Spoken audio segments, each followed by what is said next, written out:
at the library. Um, Peter invited me to your class today because, as I understand it, you guys are beginning or working on your Unit 2 persuasive essay, which, unlike the first Unit 1 paper, it requires you to find outside sources. So you are taking a stance on an issue, proving your argument with sources that you find from outside. You are required to have 4 total sources. 2 are lay sources, and we'll talk about exactly what that means. And 2 can be from anywhere else except Wikipedia. So that can be from the internet or from any other type of source. So my goal for you all today is we're going to talk about what lay sources are. How do we define them? How do we use them?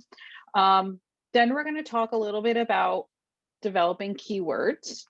So how do you put the words into the search box, whatever search box you're dealing with, library or otherwise.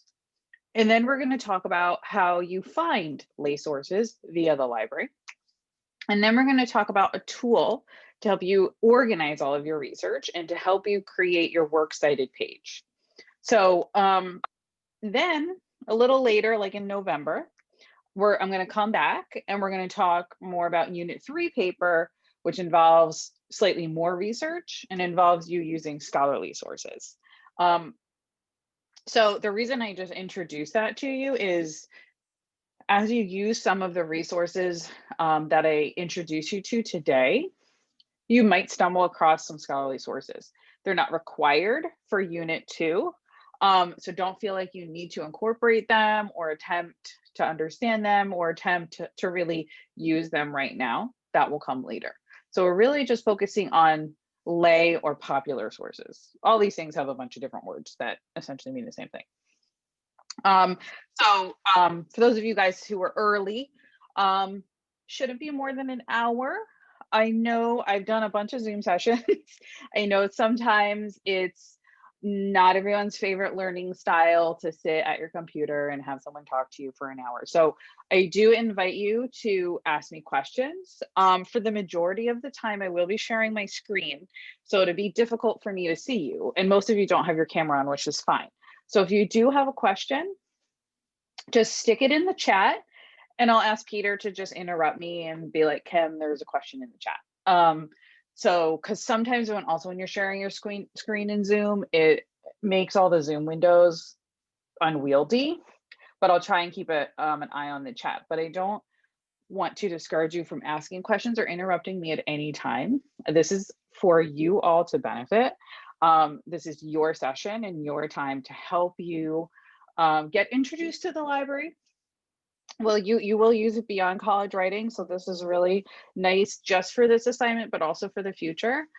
So interrupt me, ask questions, make comments at any time that you have them. Okay, so with that, I'm going to start sharing my screen with you all. One moment.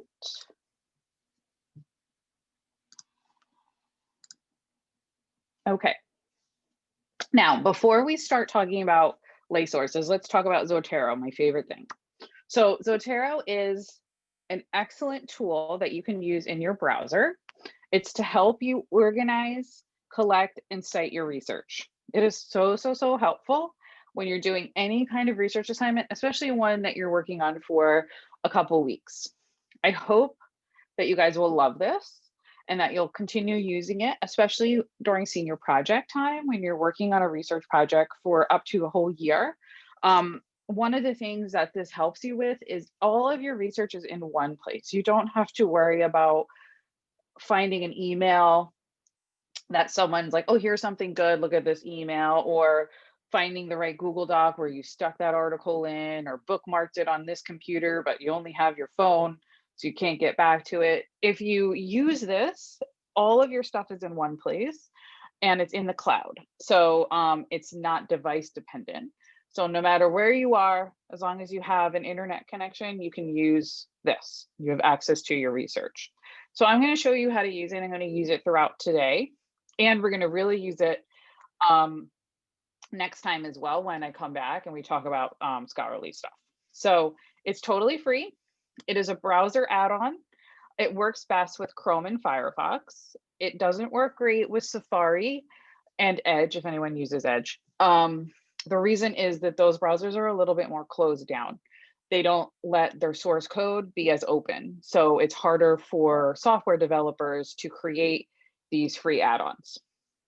This add-on was created by a college in Virginia. So I've been using it for about 10 years. It's not something you need to feel sketchy about or anything. It's completely safe. There's no like malicious spam or spying behind the scenes or anything. They never send you an email ever. So it's completely like an educational thing made by other nerd type people. So you don't need to be worried or feel any kind of type of way about putting it on your computer.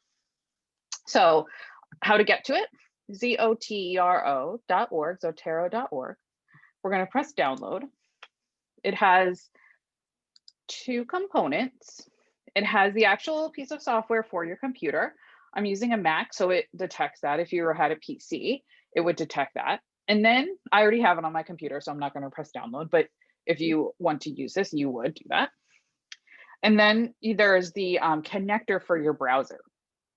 So I think in Chrome, they're called like extensions or something. It's all the same thing. So you would install that on your browser. I already have it on my browser. So if you can see my browser up here, there's a little piece of paper. That means that the connector is working in there. So if you're using Chrome, it'll be in a similar place. So if you're interested after today in using this, I would encourage you to go here and download and set these up. The other thing that then you would do is register so that you have an account. You can use your purchase email, but you don't have to. This is completely free. So you don't have to be a purchase person in order to use this. Unlike the other resources I'm going to show you today require you to have a purchase login. This is something you can use and take with you when you graduate from purchase. If you go to grad school and you're doing more research, all your stuff is still going to be there.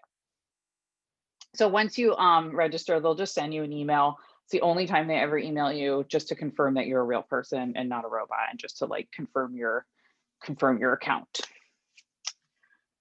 So once you have it on your computer, this is what it will look like. It's completely empty. So all of the stuff that you would save, your articles, websites, videos, even the library website, will all show up here. I deleted everything I had just so I had a clean slate to show you what yours is going to look like. The first thing I would do is we're just going to set up a couple of preferences. We're going to go to Zotero and go to preferences. If you're on a PC, this I think is under edit settings. And then I'm going to go to sync. This is the most important part. So this is why you have to have an account. So you're going to sync your account so that all of your research comes over automatically. So what I was saying before about how this is cloud-based, we want to sync it, right? So we have to log into it so it knows, oh, Kim is logging in. Let me bring over all the stuff that Kim did yesterday. So it's all here, right? So this is an important step just to let it sync automatically. So you just link your account once you have it. The other thing that Zotero is really great for is helping you create your citations. So citations are a big part of college writing and a big part of writing at the college level. You need to cite your sources. You guys are using MLA. Zotero is helpful to help you create those citations based on the stuff that you save into it. So I'll show you how to do that at the end, but we want to tell it that we're using MLA. It has a bunch of different source styles, as you can see, APA, Chicago, all the ones you can think of, but we want to tell Zotero that we want our citations to be output into MLA. So we do that in export and we do that in cite. MLA 8th edition. Perfect. So those are really the only settings that you have to do. Sync, and then tell it you're using MLA. The rest of it you can poke around with if you're the kind of person who likes to, you know, mess with your settings, but you really don't need to do anything else with it. It's pretty low maintenance. Okay, let's just have it chilling in the background for right now. It's just set up and waiting for us to begin using it. Before we get into that, let's talk about what popular lay sources are. Really the most important thing is I don't want you to think about popular lay sources in opposition to scholarly sources. A lot of times in these conversations, it's popular versus scholarly. And I very intentionally use the word and, because they're not, one is not intrinsically better than the other. You're not viewing them in opposition to each other. They're both useful in different contexts and for different reasons, and they both have different strengths and weaknesses. So it is an excellent practice for you that Peter is setting up for you to become familiar with both and to use both and to understand why different sources, a popular source might be better in a different context than a scholarly source. So let's talk about the basic differences. We'll talk more about scholarly sources next time in November. But just so you understand the basic differences between the two, we'll briefly discuss them here. Who wrote them? So popular sources are mainly written by journalists, people who work for magazines and newspapers, people who work for journalistic websites like the Huffington Post and these kinds of things. People who write scholarly sources are researchers, professors, academics, scholars, faculty members, other professionals in the field of whatever it is, whether or not it's biology, art history, sociology, whereas journalists are not experts in those fields. Journalists are journalists. They're a completely different job. Who is the audience? This is how lay sources get their name. You guys have heard the term layperson. That means it's for everyone. You don't have to have a presumed subject background. You don't have to be an expert in a field in order to understand it. So think about something that you are an expert at, and think about how if you were explaining whatever that is, whether or not you're an expert at playing the guitar or an expert at knitting, whatever it happens to be, think about if you're explaining that to somebody who has no idea about those things. You wouldn't necessarily use language and jargon and talk about those things in a way that someone who does no idea how to knit would use those same languages and terms and like words and stuff like that. The same kind of thing applies here. So because popular articles are based for the general public, they're not going to have a lot of professional jargon, academic language. They don't presume that you know anything. So they're going to explain things to you in a very like accessible way. They tend to be shorter because people generally don't want to sit down and read, you know, a 30-page article. Maybe if you're really interested in like, you know, long form journalism, but by and large, they tend to be short, whereas academic articles tend to be a lot longer. And they look very different. So think about the last time you picked up a print magazine, right? It's glossy, it has a lot of photos, it has a lot of different fonts and text face, it has advertisements. Whereas if you could visualize, and we'll see them next time, scholarly articles, they tend to be very boring looking. It's just text, very little, very few images, unless it's like an art history text, or it's like charts and graphs, or not like the flashy graphics and stuff like that. So the big thing that we're worried about right now is content. So popular sources give a broad overview of things that are generally interested to the public in the way that the public can understand. That is why for this essay, where you are talking about things that are kind of controversial, things that have two or more points of view, popular sources are good for that because it's going to explain what those 2 points of view are in a way that's easy to understand, in a way that gets kind of to the crux of an issue, an argument that could have a lot of different components to it that someone who's just picking up the newspaper is like, doesn't really want to get into all that. Like, just explain to me the the major things I need to understand. That's what a popular source is good for.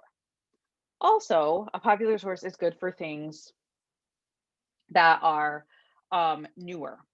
So these are going to be topics that are happening now. So because popular sources are published relatively quickly, you can see here current events. So like the New York Times something could happen this morning, as it seems to in the news. Generally, things are happening all the time. And the New York Times can have something on their website about whatever is happening right now in an hour from now. There's no way a scholarly source will ever be published that quickly. Scholarly sources take months, sometimes years to be published. So if your topic has anything to do with anything that is happening now, a popular source might be the only place you're going to find information on a current event. And they provide background information, like I was saying before, and easier for the general public to understand. So the other really big thing about popular sources is they don't have a works cited page, they don't have references, they don't have bibliographies, and there's no peer review process. So they are edited, they go through an editor, but they're not peer reviewed. And we'll talk a lot about what the peer review process is next time. But because they're not peer reviewed, they're not as rigorously assessed before they are published. That's why newspapers and magazines sometimes have to publish like corrections or clarifications, because they're sometimes published quickly and things kind of can fall through the cracks or honest mistakes are made. The peer review process in part is supposed to get like prevent that from happening. The other big thing is that they don't have those like citations. So as you're reading popular sources, newspaper articles, they might reference studies, right? Especially about COVID, right? So that you might be like reading, be like, a recent study by, the CDC might indicate. They won't link to that study generally. They won't have a citation at the end of the article to that study. That's up to you to understand and look for if you want to, because that is not journalistic practice to cite stuff like that. They just refer to it and then the reader just has to trust it or not. Whereas a scholarly source would be required to cite that and tell you exactly how to find that study. So that's the main difference. So if you're trying to determine, am I looking at something that's popular or scholarly? If there is no bibliography or no citations, no footnotes, there's no way that it can be scholarly. That's a pretty hard and fast rule. So some examples: New York Times, The Nation, and you can see here that some of them, like Psychology Today, Natural History, they can be about a specific topic. So they're not just, your generalist publications like the New York Times, New Yorker, Newsweek. They could be just about psychology or geography, but presented in a way that a layperson would understand, as opposed to an expert in those fields. And you can see here, here's like a short example. You have fonts and pictures, advertisements here. This is how I would expect a popular source to look. Does anybody have any questions about what a popular source is? We'll talk about how to find them in a second, but just a question about what they are.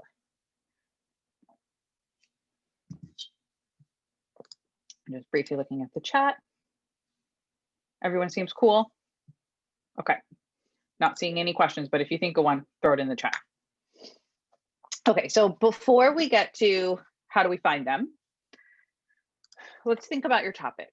So looking at the sheet, I have the SA2 sheet that I believe is shared with you or will be. And there's lots of questions on here, right? These are just some ideas that you have. I know you don't have to pick one that's on here. And this is generally how topics start, with a question. Like, we want to answer something. However, generally when we're presented with a search box when we're doing research, we don't want to type a whole question in there or a whole sentence. we want to break it down into the keywords or the component parts of that topic. Especially the library databases don't do well if you type a whole sentence in there, because oftentimes a lot of the words in a sentence are not really meaningful, and they're just going to get you results that are not relevant to what you're actually wanting to find information about. So before you start entering words into a search box, what I would encourage you all to do is break it down into its component parts. And you should have 2 to 3 to 4 different component parts. If you have more than 4, then maybe your topic is getting a little too narrow. If you have only one word or keyword, which is probably fine for right now. Like if you know, like, I know I want to do something with education. I know I want to do something with healthcare. That's okay for right now because you guys are just starting. But you know, for your ultimate paper that you need to have at least one other component to that, right? Especially because you have to have an argument. So if you just have one keyword, too broad. If you have 4, 5 more, we're getting too narrow. It's a good way to think about it. So here are some examples on how you can do this. So take your sentence and think about what are the words in the sentence in your topic that are actually important for someone to understand what your topic is. So what impact does technology have on racism and race relations in the United States? The word impact doesn't matter to me here. Technology does. Technology is a key component of my topic, right? So I have technology, that becomes one component here.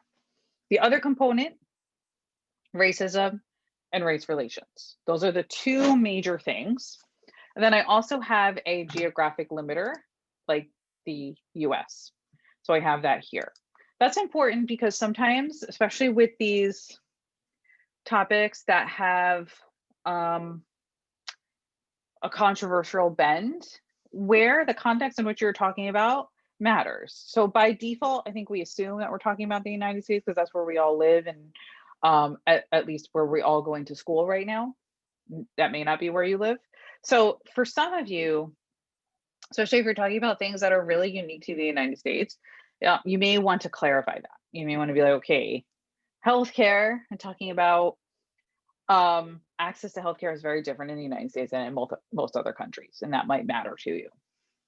So thinking about these terms, the next thing that you're going to do is think of other ways to describe that term. This will happen as you do research. So you might begin developing and finding out other phrases that get to this idea. So with technology, I have the idea of digital divide, which may or may not be a phrase you've heard before, or it may be a phrase that as you're researching, you come across and you're like, oh, that kind of describes what I'm getting at here. So digital divide is the concept of people who have access to technology and people who do not. What do we mean by technology in this context? Like, technology can mean anything, right? So what maybe we're talking about access to the internet. Maybe we're talking about access to broadband internet, right? Especially nowadays, like if any of you are living in some place without broadband, it's very difficult to Zoom and participate in this kind of learning when your internet can't handle that, right? That's part of the digital divide. Maybe you're talking about access to mobile technology. So how good is the mobile network, or just access to a smartphone? So what you might be realizing is like, oh, I knew what I meant by technology. When you think about it, there's a lot more that you need to define and tell the computer, this is what I want information on. Because it could mean there's a lot of stuff wrapped up in technology. So racism, what do we mean? What are some other words to describe that? Maybe civil rights, discrimination, inequality. Just because some writers may talk about the idea of racism by using slightly different words, and you want to include those and you want to get those. So it's a good idea just to brainstorm a couple other things. Same with like race relations. You might want to define individual groups. So you might, as your research progresses, you might be like, wow, this is really big. So I'm really just interested in this, how access to technology is impacting Native Americans, for example. And then again, if you have this geographic limiter, you can think, okay, America, United States, USA, these are all terms used like interchangeably, but maybe I'm more interested in, maybe USA isn't narrow enough. I'm interested in this specifically in the Southwest, because I want to talk about like Native American tribes in the Southwest and their access to technology, and how does that impact their like current situation, right? So you can see how just thinking this through and through your research, your topic becomes a little bit more developed than what you just had. So this is just a second example of that. Kind of the same theories apply. Music subscription services, I don't like naming them specifically, like Apple Music and Spotify, as I'm doing my searching, may or may not be helpful, because you kind of want to talk about them as a whole. So we mean streaming music, digital music, streaming audio, all these words are like synonyms for music subscription services. You may want to compare them. So you may want to compare Spotify versus Tidal because they have a very different model. But for beginning, you might want to be as general as possible with it. And then we have the concept of fairness. So if I read this to you, you might have an understanding of what I meant by fair. But a database is not going to, because fair can mean a lot of things. So think about what you really mean. Are we talking about compensation and royalties and financial part of it? Or are we talking about the intellectual property and the copyright? And what rights does an artist maintain when signing contracts with music subscription services? So think about what you mean by fairness. If you're using a term like that, that's a little nebulous. And then you have artists. So specifically, we're talking about musicians here, right? Maybe we want to talk about a certain type of music, or we're interested in individual artists and how they, as a case study, have dealt with music subscription services. I'm sure many of them are coming to mind that have had different relationships with these services. So before you start researching, or maybe like a little bit after you've done some preliminary research, it'd be really great if you just do this activity, even if it's just on a scrap paper or in a note on your phone or something, because this will come in handy for you to have these keywords written down, so you can refer to them and say like, okay, this is how I need to search. So how do we find them? So here's 5 different resources through the library for you to find popular sources and how to limit them. All of them, besides the last one, number 5, contain more than just popular sources. So we have to tell the databases we only want popular things, or please present me with popular stuff first. So I'm going to show you how to do that. As it says here, these are all accessed from the Purchase College Library homepage. So how do I get there? Right? Purchase.edu/library, or at the bottom of every purchase page is a link with library in the footer. It's also linked to from the student portal if you use that. Okay, I'm most interested in this databases by title. We'll talk more about other stuff on this page next time we meet next month. But for now, you're like, I have a list. Kim gave me a list. This is the list I'm concerned with. How do I get to the stuff on this list?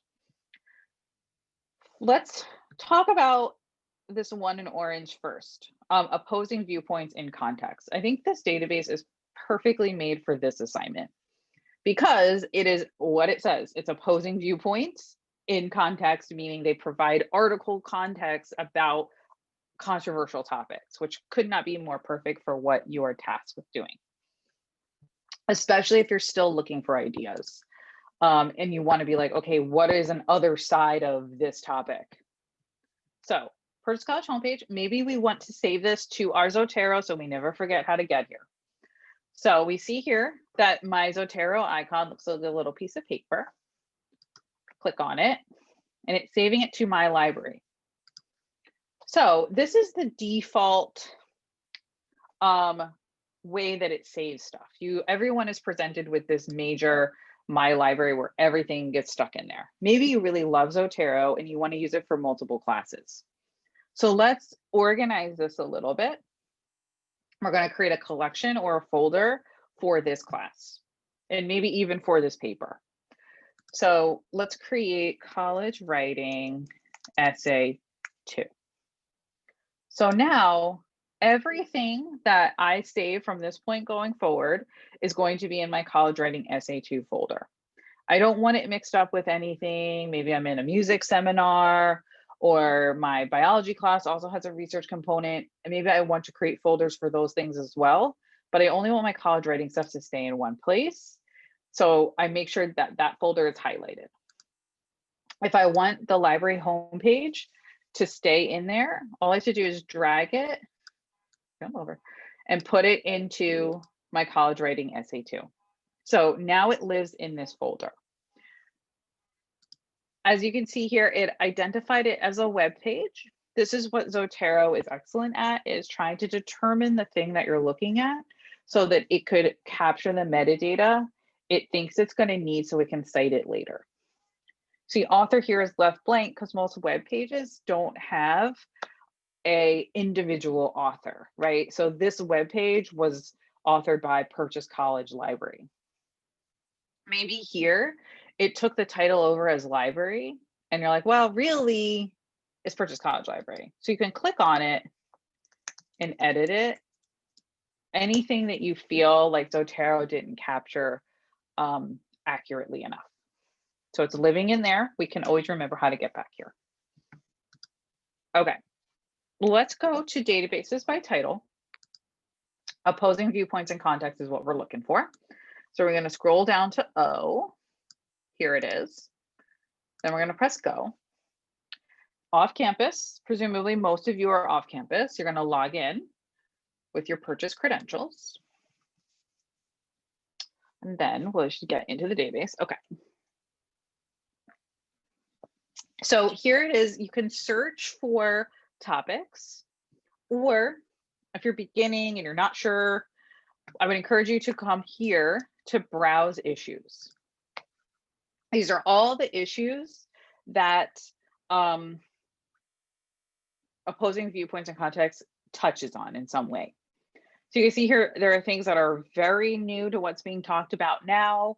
You can see here the things that are listed are things that have some controversy to them.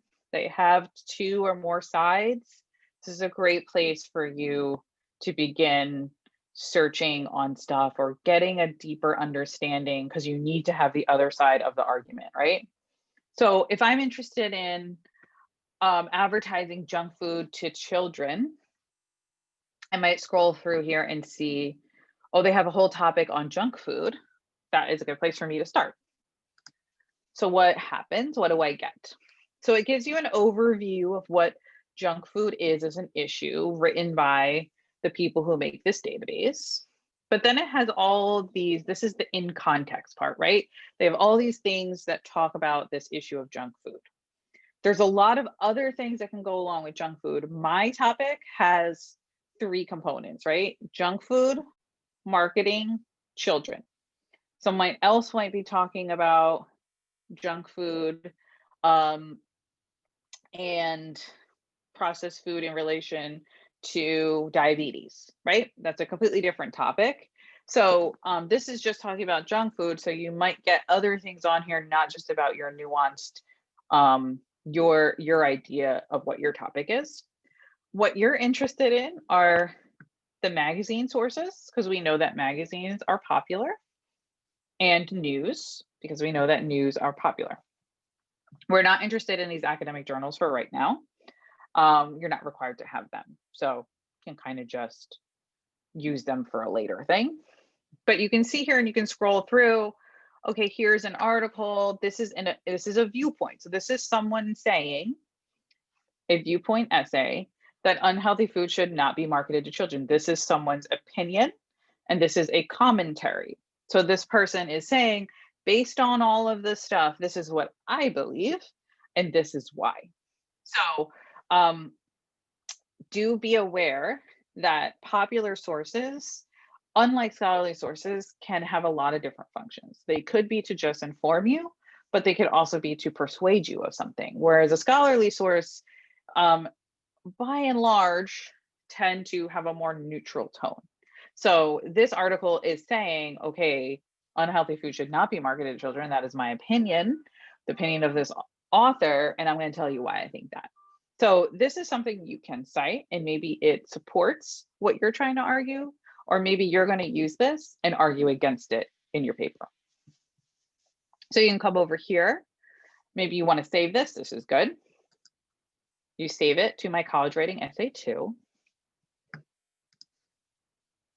And sometimes with the way that this is, you may need to come in here and do a little bit of changing with what this is. So maybe I may come in here and change that. And I see that it has an author, Tamara Thompson. So maybe I'd come in here and actually type that in so that that comes across and all that kind of stuff. But then all of this is saved here.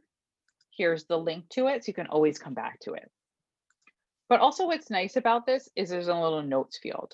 So you might want to click on notes and add a note and say why you captured this, right? So presents a good argument, whoops, sorry about that, about, you know, advertising or something, however you want to phrase it to yourself.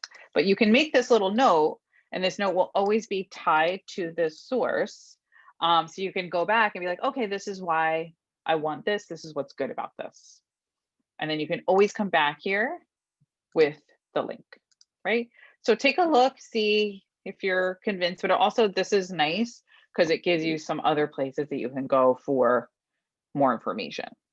So opposing viewpoints and context is a great place for you to start. Another really good database to start with is Academic Search Complete. It's linked to here. So let's go to it. We're gonna go up to A. Whoops. Academic Search Complete. We're gonna press go. Okay, here I have multiple search boxes. That's perfect. That's what I want. I'm just gonna accept that. And because there are multiple components to my topic, right? I just was blathering on and on about your multiple components. That's why the library databases present you with those multiple search boxes, because they're expecting you to have that. So we have junk food, right? And we have marketing, and we have children. Now, all of these terms have other terms too, right? So instead of marketing, we have advertisement. Instead of children, we might have adolescents. Junk food, we may have soda, right? So there are other ways for me to describe all of these things. So as you're doing your searches, mess around with what searches and what words will get you different things. Maybe it'll get you better or different articles that you just didn't get before. Academic Search Complete is going to have scholarly articles in it, and we want to get rid of those for right now. So we're going to come down here and we're going to say what sources we're interested in. So I'm going to press on show more, and I want magazines and newspapers. Those are my lay things. I don't want the academic journals. And then I can get stuff that is from lay publications like Public Health Nutrition. This first one, this is from Time Magazine. This is from Newsweek. So you can see the kind of things that I'm getting here. This is from Choice, which is a publication. This one's from Wall Street Journal. So if you come in here, maybe I want this Newsweek article. Here's the HTML full text. Sometimes you may just get the HTML full text right here. It has the full text. Even though this is from a popular source, as it was originally published, it probably looked more like how we would expect something to look like this example, right? But because we're looking at it in a library database, it's just presenting to you the text. But as I'm looking through, I'm seeing some other terms like, oh, fast food is something that I can use as alternative food to junk food. There's something called this concept of big food and what that means. Maybe I write that down as another way to get at these ideas. I would like to save this. So here is my Zotero icon. I'm going to save it to Zotero. Let's take a look at it really quickly. So here it's recognizing that it is a journal article as opposed to a website. Because of that, Zotero is presenting to you different fields. Your title, your author, your abstract, so this is like a summary, but also the publication, volume, issue, page. This is important because you need all of these pieces of information to create that citation.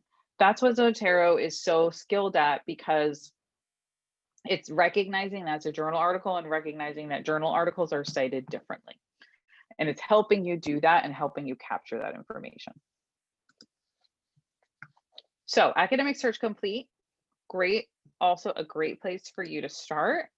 Again, use your source types to limit yourself to magazines and newspapers, because we know those are popular sources. Let's also look at discovery search, which is my first one here. So discovery search is the main search box on the library's homepage. It searches across most of our databases and print. It is huge. I also am only presented with one search box, which I already know is a problem for me. So I want to have more than one search box so they have more than one term I want to put in. So to get that, just leave this blank and just press search. Okay, the reason why I don't really care about all of this, I want to get to this advanced search button because I want my multiple search boxes. I also want to use some limiters. Discovery is huge. It's going to present to you with many thousands of results. That is unreasonable for a human to go through, and also not a smart, effective way of searching. First of all, I know I want articles. I'm not interested in books. I'm not interested in course reserves. I need articles. So we go junk food, children, and marketing, right? Okay, so these are my 3 terms that I'm working with right now. The order of them doesn't matter. It treats them the same. But you see here that they're separated by the word and. That's really important. The same was true for the first database I showed you. That is telling the database that they need to have all of these words in them, not just junk food or marketing. It needs to have all 3. Okay, let's press search. The next thing we want to do is sign in so that we can get access to articles. So we're going to sign in using our purchase login. And then we should come back to our results page.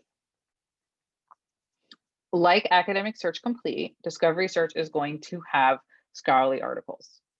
We don't want them. So we're going to come over here into resource type and say, okay, we really want newspaper articles, because we know that newspaper articles are popular lay sources. Okay, this is something from the Washington Post, why we should ban junk food ads aimed at children. This is maybe something, not only it looks good, but I also am finding out other terms like snack foods industry, target marketing, right? These are other terms that I'm being introduced to. All right, I want to read it. How do I read it? Here's my full text availability. One of these databases should present me with the full text of this. Hopefully all of them will. So here this is from the Washington Post, right? So here, this is good. Maybe I like this. Again, this looks like a opinion article. We can come over here, save that to my Zotero. Here it is, right? Publication, It captured it as a journal article. Maybe you're like, is it a journal article or is it more a newspaper article, right? So Zotero is not perfect. Maybe I want to come in here and change it to newspaper article just so it's as accurate as possible and it's like reflecting what it truly is, because the way a newspaper is cited is slightly different. So now I have this captured. It looks good. And you'll see here that I'm getting stuff like that from all sorts. So here's something from the Times of London. Here's something from the Star Tribune, right? So because I pick newspapers, I'm getting that. Those are the kind of things that I'm getting. I'm getting from a bunch of different newspapers. I'm getting from newspapers across a bunch of different time periods. So if you only want things that are a little bit more recent, you can come over here and change your time period, right? So you can say, okay, I don't really want to go as far back as 1980. Maybe I only want things, you know, in the last 5 years. You can change your date and refine, and you'll get far fewer results, but newer results. Here's an article about coronavirus. So this is very, very new. It's just from August, right? Those are the kinds of things that a scholarly source or a popular source will do. It'll talk about things in the context of current events. So, which is kind of interesting, because if we were talking about this topic a year ago, we wouldn't have this additional wrinkle to this topic. It's important when you're saving this stuff to your like Zotero library, not to save it directly from Discovery Search, because as you're seeing, Discovery Search doesn't have the full text. You need to go to the place that Discovery Search is pointing you to in order to get that full text. So if you saved it from here, it's not going to have that full text captured, and that's really what you want. So always go to the thing that it's pointing you to so you can get that full text and save it from there instead. Okay, that's really important with like Discovery, because then it'll just be frustrating for you because you're like, where's my full text? It's not here. Okay. The final place that you guys should search is ProQuest News and Newspapers. This is a massive database that's just newspaper content. So we're going to go to Help Guides. We're going to click on Newspapers. And then I have this search box, ProQuest News and Newspapers. I wish that it presented me right away with my two multiple search boxes. It doesn't, and it doesn't let me search on a blank. So we can do junk food and children and advertising. This is only going to have newspaper content in it. So unlike Academic Search Complete and Discovery, I don't have to worry so much about scholarly sources showing up in here, because this is only going to be popular sources. So I have New York Times, Wall Street Journal, New York Times, New York Times. These are the kind of things that I would expect to find in a newspaper content. You'll see a lot more full text, right? So this database has the full text built into it. So here is your full text. With the newer newspaper content, you're not going to have like a PDF of what this looked like in the newspaper, or even how it may look on the website. Like on the website of the Wall Street Journal, like maybe this had like a fancy graphic and it was presented to you, and maybe had a picture of Disneyland or something. In the library databases, is just the stripped down text. They don't have any of those things. And again, you can come in here, save this, double check. Now it's thinking that this is a website, so that's kind of weird. So we do want to come in here and change it to newspaper article, and maybe we need to make some adjustments and edit this to make sure that Zotero is capturing it like correctly. Okay. There's also ProQuest Research Library, which again, you can find through the databases by title, and just go down to P, and it works the same as all the others. So you can do your search. Here's your advanced search to have your different search boxes. presented to you, and also has the source type. So again, select magazines, newspapers. And in your context, you can actually use blogs, podcasts, and websites because those are considered popular as well. And then run your search. And it works very similarly. It'll look exactly the same as this. It'll have slightly different content in it. Okay. Now, who has a question on any of these sources and where to find them and how to get access to them? And you can just put them in the chat if you do have a question.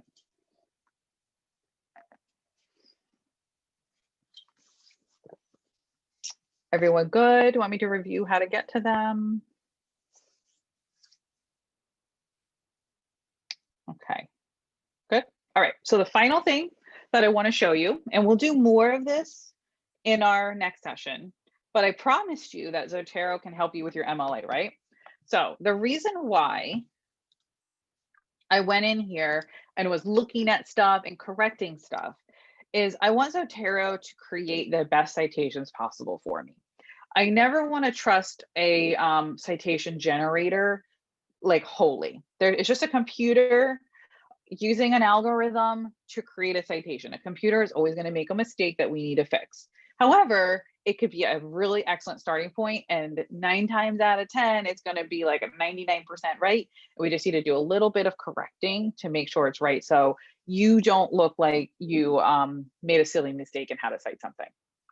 So there's a couple different ways that you can have Zotero create a MLA citation for you. You can open up any Word text like editing, Google Doc, Word, Pages, anything, even like a notepad.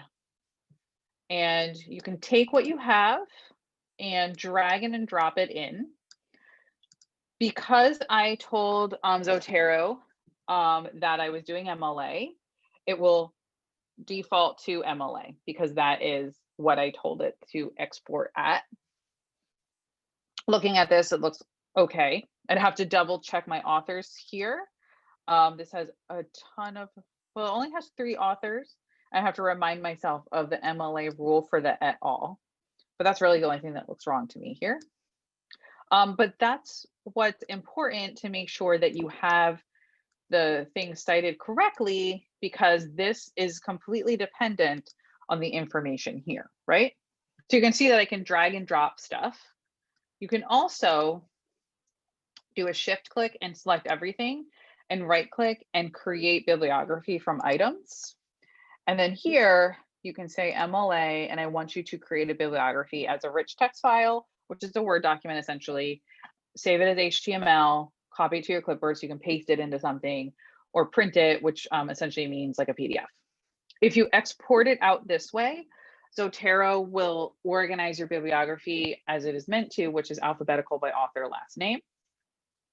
If you do like the dragging and dropping method like this, where you drag and drop them all into here, whoops, you'll have to do the alphabetizing yourself, like manually. So that's what's really nice about Zotero is if you have good metadata coming in, meaning your title's good, your author, your volume, reissue, all that kind of stuff is good, then creating your MLA citations is a real cinch. And then all you would have to do from here is check it against the standard, make sure it's good. That might take 30 to 45 seconds, and then you're moving on to the next thing. So you're not agonizing over, am I citing this correctly? Okay, questions, comments? Do you like Zotero? And if you need me to review anything, happy to do that.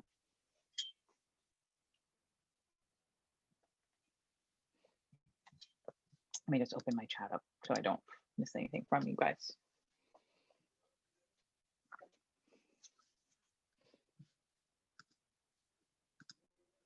Are we good? Who has a question? Anybody have questions? Excuse me. Or Peter, if I forgot to cover anything. No, it was great. Super helpful. Okay. Okay, we review exactly how to cite through Zotero. Okay. So what Zotero is doing for you is trying to create those like citations for you. So what I think that you mean is going up to Zotero and going to preferences and going to the site and the export and telling Zotero which style you're using, so that when you do the copy and paste, the drag and drop, the create bibliography from items, it's doing it in MLA as opposed to any of the other ones. And the other component to how Zotero is citing, how you cite through Zotero, is to make sure that when you capture your stuff, it looks right, right? So as I was going along and saving stuff, I would just quickly take a look at it and be like, oh, Zotero kind of messed up citing this, so let me go and fix it real quick, right?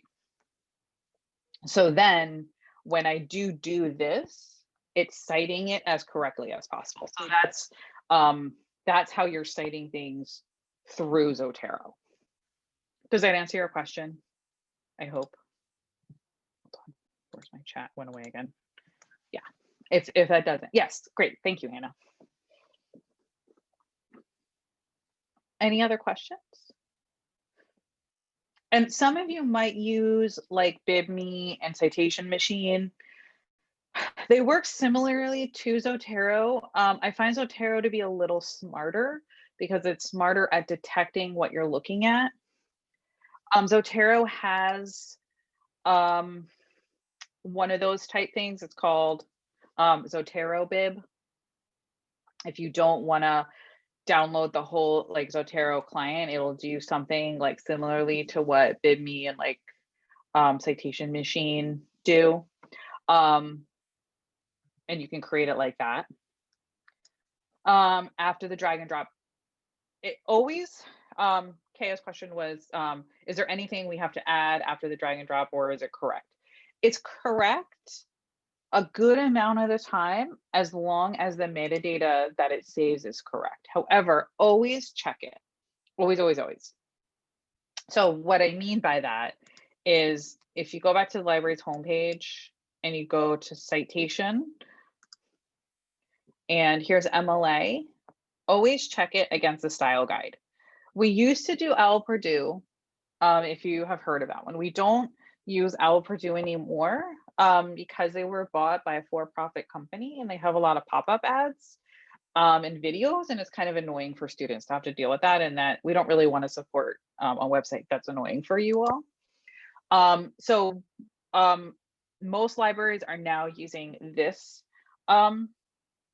template source. It's like essentially the same thing, where it's telling you here's how to cite stuff. So if you were citing stuff manually, you would look at a template source like this and be, okay, how do I cite a newspaper article? Because I know I have those, right? It needs to look like this. So here is what I'm going to check it against. So when Zotero spit out my newspaper article, I just want to check it against what I know it should look like based on this source, and then I'm good, right? And like I said, like I was saying, like that is something that takes seconds as opposed to, you know, the anxiety and annoyance of creating it from scratch.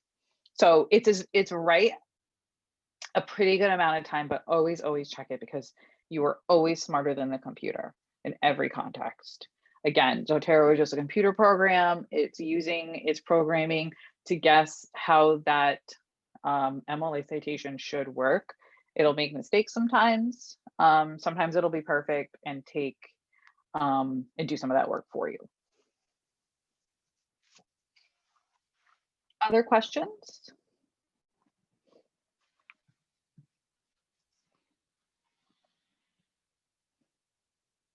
Just give you guys a minute if you're typing it in.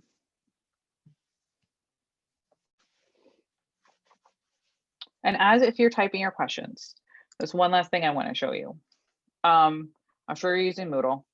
I will share with Peter my little slides here if you want to look at them, especially probably this last slide. What also I will share is my email. When you start doing your work, you'll probably have questions for me.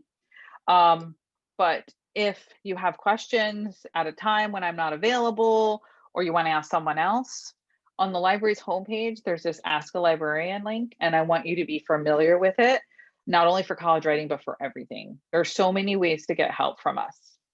We have Zoom drop-in. So every day, Monday through Friday from 10 to 4, you just go into a Zoom room and there's a person waiting. From 2 to 4 is me. So you can ask a question that way. And then you can either chat with someone 24/7. So it may not be a Purchase College librarian. It may be a librarian from somewhere else, especially if you're doing it at like 2 a.m. Or you can email us a question. So there are so many different ways to get help from us. Either email me directly, or if I'm taking too long to respond, use some of these other sources to get help. So right now, it's putting you all on the spot a little bit to see if you have questions because you haven't really started doing it yet. So really, it's when you start using some of the things that I showed you is when your questions come out. So if that does happen, send me an email or use some of these other ways to get help.